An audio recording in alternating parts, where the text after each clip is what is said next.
नमो भगवते वासुदेवाय.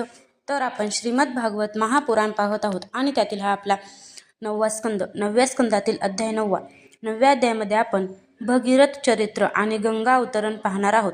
श्री सुकाचार्य म्हणतात, परीक्षिता, गंगेला आणण्याच्या इच्छेने अंशुमानाने पुष्कळ वर्षपर्यंत घोर तपश्चर्या केली, परंतु त्यात त्याला यश आले नाही. कालांतराने त्याला मृत्यू आला. अंशुमानाचा पुत्र दिलीप याने सुद्धा तशीच तपश्चर्या केली, परंतु तोही असफल झाला. पुढे त्यालाही मृत्यू आला. दिलीपाचा पुत्र भगीरथ त्याने दीर्घकालपर्यंत तपश्चर्या केली. त्याच्या तपश्चर्याने प्रसन्न होऊन गंगेने त्याला दर्शन दिले आणि म्हटले, मी तुला वर देण्यासाठी आले आहे. तेव्हा राजा भगीरथाने अतिशय नम्रतेने आपले मनोगत प्रकट केले की आपण मृत्यू लोकात चलावे. गंगा म्हणाली, ज्यावेळी मी स्वर्गातून पृथ्वीवर पडेन त्यावेळी माझा वेग धारण करणारा कोणीतरी असला पाहिजे. भगीरथा, असे न झाल्यास मी पृथ्वी फोडून रसातळात पोहोचेन. याखेरीस लोक आपली पापे माझ्यामध्ये धुतील. यासाठी सुद्धा मी पृथ्वीवर येणार नाही, कारण मग मी ती पापे कुठे धुणार. भगीरथा, याविषयीही तू विचार कर. भगीरथ म्हणाला, सत्पुरुष, संन्यासी, शांत, ब्रह्मनिष्ठ आणि लोकांना पवित्र करणारे सज्जन आपल्या अंगस्पर्शाने तुझी पापे नष्ट करतील, कारण त्यांच्यामध्ये पाप नाहीसे करणारे भगवान निवास करतात. सर्व प्राण्यांचा आत्मा असणारे रुद्रदेव तुझा वेग धारण करतील, कारण ज्याप्रमाणे वस्त्र सुताने ओतप्रोत भरलेले असते त्याचप्रमाणे हे सर्व विश्व भगवान रुद्रामध्येच ओतप्रोत आहे. परीक्षिता, गंगेला असे सांगून भगीरथाने तपश्चर्याने भगवान शंकरांना प्रसन्न करून घेतले. थोड्याच दिवसात महादेव त्यांच्यावर प्रसन्न झाले.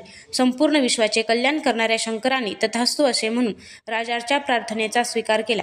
नंतर भगवंताच्या चरणांच्या स्पर्शाने जिचे पाणी पवित्र आहे अशा गंगेला दक्ष राहून मस्तकावर धारण केले.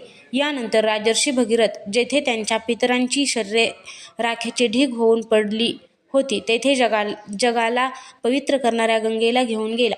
वायूप्रमाणे वेगाने चालणाऱ्या रथात बसून तो पुढे पुढे जात होता आणि त्याच्या मागे मागे मार्गात असणाऱ्या देशांना पवित्र करीत गंगा वेगाने जात होती. शेवटी तिने सगरांच्या जळालेल्या पुत्रांना आपल्या पाण्यात बुडविले. जरी सगराचे पुत्र ऋषींच्या शापाने भस्म झाले होते तरी सुद्धा केवळ शरीराच्या राखेशी गंगाजलाचा स्पर्श होताच स्वर्गात गेले. जर गंगाजलाचा शरीराच्या राखेशी स्पर्श झाल्यानेही सगरांच्या पुत्रांना स्वर्गाची प्राप्ती झाली, तर मग जे लोक श्रद्धेने नियमपूर्वक गंगा मातेचे सेवन करतात त्यांच्याविषयी संबंधी काय सांगावे.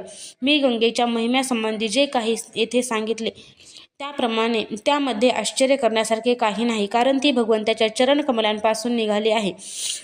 ज्या चरणांचे श्रद्धेने चिंतन करून मुनी पवित्र होऊन तिन्ही गुणांचे कठीण बंधन तोडून ताबडतोब भक्त वत्सल होतात, तर मग गंगा संसार बंधन तोडून टाकील. यात काय आश्चर्य आहे. भगीरथाचा पुत्र होता श्रुत. श्रुताचा नाभ पृथ्वी कथन केलेल्या नाभापेक्षा हा वेगळा आहे. नाभाचा पुत्र सिंधुद्वीप होता आणि सिंधुद्वीपाचा आयुतायूच्या पुत्रांचे नाव होते ऋतुपर्ण. तो नलाचा मित्र होता. त्याने नलाला फासा फेकण्याच्या विद्येचे रहस्य सांगितले होते आणि त्याच्या बदल्यात त्याच्याकडून अश्वविद्या शिकवून घेतली होती. ऋतुपर्णाचा पुत्र सर्वकाम. परीक्षिता, सर्वकामाच्या पुत्राचे नाव होते सुदास. सुदासाचा पुत्र होता सौदास आणि त्याच्या पत्नीचे नाव मदयंती होते. सौदासालाच काहीजण मित्रसह म्हणतात आणि काही ठिकाणी त्याला कल्माषपाद असेही म्हटले गेले आहे. वसिष्ठांच्या शापाने तो राक्षस झाला होता आणि पुन्हा आपल्या कर्मामुळे तो निपुत्रिक झाला. परीक्षिताने विचारले, भगवन, आम्ही हे जाणू इच्छितो की महात्मा सौदासाला गुरु वसिष्ठांनी शाप का दिला. जर यात काही गुप्त नसेल तर सांगावे. श्री सुक म्हणाले, सौदास एकदा शिकारीसाठी गेला होता. तेथे त्याने एका राक्षसाला मारले आणि त्याच्या भावाला सोडून दिले. त्याने भावाच्या मृत्यूचा बदला घेण्यासाठी आचार्याने रूप घेऊन तो त्याच्या घरी आला. एक दिवस भोजनासाठी जेव्हा गुरु वसिष्ठ राजाच्या घरी आले तेव्हा त्याने मनुष्याचे मांस शिजवून त्यांना वाढले.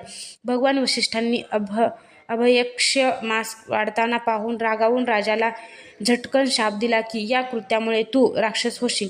हे राक्षसाचे काम आहे असे त्यांना समजले. तेव्हा त्यांनी तो शाप फक्त 12 वर्षापुरताच ठेवला. त्यावेळी सौदास सुद्धा आपल्या ओंजळीत पाणी घेऊन गुरु वसिष्ठांना शाप देण्यासाठी उद्युक्त झाला, परंतु मदयंतीने त्याला अडविले. तेव्हा सौदासाने दिशा, आकाश आणि पृथ्वी सर्व जीवमय आहेत असा विचार करून ते शापजल आपल्या पायावर टाकले. म्हणूनच त्याचे नाव मित्रसह असे पडले. त्या पाण्यामुळे त्याचे पाय काळे झाले होते म्हणून त्याचे नाव कल्माषपाद असेही पडले. आता तो राक्षस झाला होता. राक्षस झालेल्या कल्माषपादाने एके दिवशी एका वनवासी ब्राह्मण दाम्पत्याला एकांतात असताना पाहिले.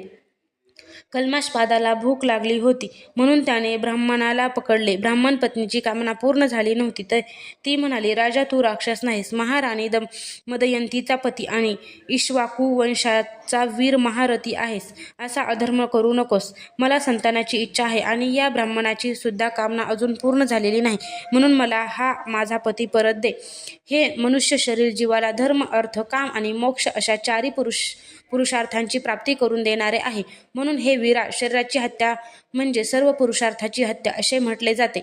शिवाय हा ब्राह्मण विद्वान आहे, तपश्चर्याशील इत्यादी गुणांनी संपन्न आहे. जो सर्व पदार्थांमध्ये असूनही त्याच्या वेगवेगळ्या गुणांमध्ये लपून राहिलेला आहे.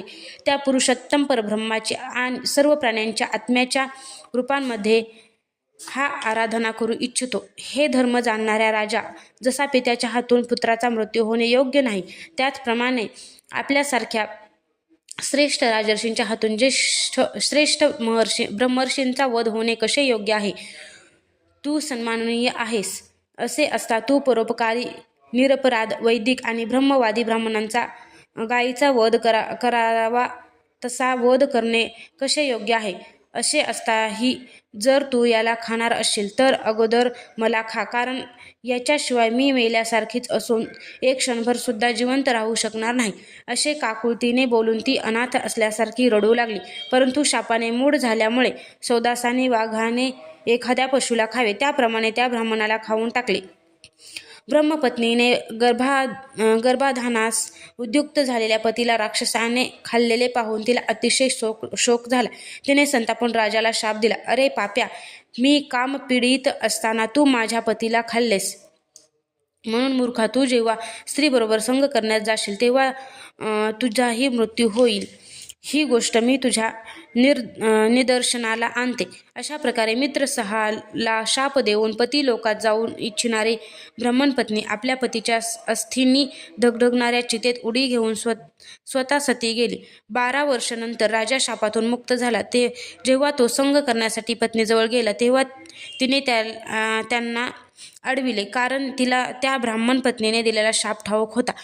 यानंतर त्याने स्त्री सुखाचा त्याग केला. अशा प्रकारे आपल्याच कर्माने तो निपुत्रिक झाला. नंतर त्याच्या सांगण्यावरून वसिष्ठांनी मदयंतीच्या ठिकाणी गर्भाधान केले. मदयंतीने 7 वर्षापर्यंत गर्भधारण केला, परंतु तो जन्माला आला नाही. तेव्हा वसिष्ठांनी दगडाने तिच्या पोटावर आघात केला, त्यामुळे तो जन्माला आला. तोच अश्मा दगडाच्या आघाताने उत्पन्न झाल्यामुळे त्याचे अश्मक नाव ठेवले. अश्मकापासून मुलकाचा जन्म झाला. परशुराम जेव्हा पृथ्वीला निक्षत्रिय करीत होते तेव्हा स्त्रियांनी याला लपवून ठेवले होते, म्हणून त्याचे एक नाव नारी कवच असे पडले. त्याला मुलक यासाठी म्हणतात की पृथ्वी क्षत्रियहीन झाल्यानंतर तो वंशाचा मूळ प्रवर्तक बनला. मुलकाचा पुत्र दशरथाचा एडवीड आणि एडविडाचा विश्वसहाचा पुत्रच चक्रवर्ती खंडंगवांग झाला. युद्धामध्ये त्याला कोणी जिंकू शकत नव्हता. देवतांनी प्रार्थना केल्यावरून त्याने दैत्यांचा वध केला होता. देवतांकडून त्याला जेव्हा समजले की आपले आयुष्य फक्त 2 घटकात शिल्लक आहे तेव्हा तो आपल्या राजधानीकडे परत आला आणि आपले मन त्याने भगवंताचे ठिकाणी स्थिर केले. तो मनातल्या मनात विचार करू लागला की माझ्या कुलाची इष्ट देवता ब्राह्मण आहे. त्यांच्यापेक्षा अधिक माझ्या प्राणावरही प्रेम नाही. परंतु पत्नी, पुत्र, लक्ष्मी, राज्य आणि पृथ्वीसुद्धा मला त्यांच्या इतकी प्रिय वाटत नाही. लहानपणी सुद्धा माझे मन अधर्माकडे कधी गेले नाही. पवित्र कीर्ती भगवंताच्या व्यतिरिक्त मी आणखी कोणतीही वस्तू कुठे पाहिली नाही.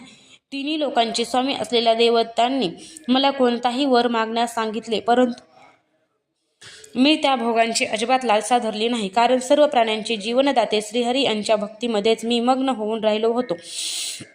ज्या देवतांची इंद्रिय आणि मने विषयांमध्ये भटकत असतात त्या देवता सत्व गुणप्रधान असून असून सुद्धा आपल्या हृदयात विराजमान सदैव प्रियतमाच्या रूपाने राहणाऱ्या आपल्या आत्मस्वरूप भगवंतांना ओळखत नाही, तर मग ते जे रजोगुणी आणि तमोगुणी आहे ते कशी जाणू शकतील? ईश्वराच्या मायेचा खेळ असणाऱ्या गंधर्व नगरांसारख्या या विषयांना मी सोडून देत आहे, कारण अज्ञानानेच हे चित्तात जाऊन बसले होते. आता जग उत्पन्न करणाऱ्या भगवंताच्या भक्तीमध्ये लीन होऊन मी त्यांना शरण जात आहे. खटवांगांच्या बुद्धीला भगवंतांनी पहिल्यापासूनच आपल्याकडे आकर्षित करून घेतले होते, म्हणून त्याने असा निश्चय केला. आता त्याने अनात्म वस्तूंमध्ये जो अज्ञानमूलक आत्मभाव होता त्याचा त्याग केला आणि आपल्या खऱ्या आत्मस्वरूपाचा आश्रय घेतला. ते स्वरूप साक्षात परब्रह्म आहे. ते सूक्ष्महूनही सूक्ष्म शून्यासमान आहे, परंतु ते शून्य नाही, परमसत्य आहे. भक्तजन त्याच वस्तूंचे भगवान वासुदेव या नावाने वर्णन करतात. अध्याय 9 समाप्त.